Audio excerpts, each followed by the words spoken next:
আপনি একটি ছেলেকে বিয়ে করলেন, দুজনে মিলেমিশে সংসার করতেছেন। সংসার করার 2 বছর পরে আবিষ্কার হলো আপনার স্বামী আরেক জায়গায় আরেকটি বিয়ে করে রাখছে। সে বিবাহিত স্ত্রী থাকা অবস্থায় আপনাকে সে বউ হিসেবে গ্রহণ করলো, মানে আপনি তার দ্বিতীয় বউ। এই প্রথম বউয়ের কথা গোপন রেখে আপনাকে সে বিয়ে করলো। দেখেন, আমাদের আইনের সুস্পষ্ট বিধান রয়েছে। আমাদের ফৌজদারি কার্যবিধির 495 ধারাতে স্পষ্ট করে বলে দেওয়া হয়েছে, যদি কেউ তার প্রথম বিবাহের কথা গোপন রেখে আরেকটি বিবাহ করে তাহলে তার 10 বছরের জেল হবে। এক্ষেত্রে দেখেন যে আপনি একজন মেয়ে, আপনার একটা বিবাহ হয়েছে, আপনি সেই প্রথম বিবাহের কথা গোপন রেখে যদি অন্য একটা ছেলেকে বিবাহ করেন এবং ওই ছেলেটা যদি জানতে পারে যে আপনি বিবাহিত ছিলেন, তাহলে সে আপনার নামে মামলা করতে পারবে।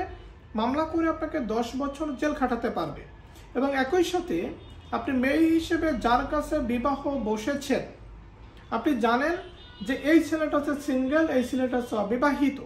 আপনি অবিবাহিত জেনে বিয়ে করলেন, বা ছেলেটাও বলছে আমি অবিবাহিত, ছেলেটা যে বিবাহিত আপনাকে বলে নাই, ছেলেটার গোপন পরিচয়, সে যে বিবাহিত এটা গোপন রেখে যখন আপনাকে বিয়ে করলো, এটা একটা অপরাধ হয়ে যাবে।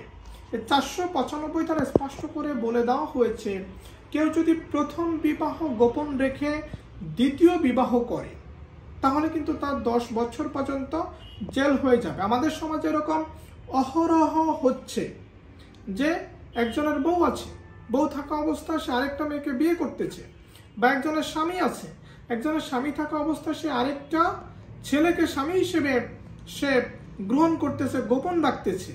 এরকম কিন্তু অহরহ হচ্ছে। মানে আমরা অবিবাহিত সাজি, মূলত আমরা হচ্ছি বিবাহিত। এরকম বিবাহিত থাকা অবস্থায় যদি আপনি আরেকটা বিবাহ করেন এবং যাকে বিবাহ করতেছেন তাকে যদি না জানান যে আমি বিবাহিত, তাহলে কিন্তু আপনার বিরুদ্ধে মামলা হবে। মামলা হলে আপনাকে 10 বছর জেল খাটতে হবে।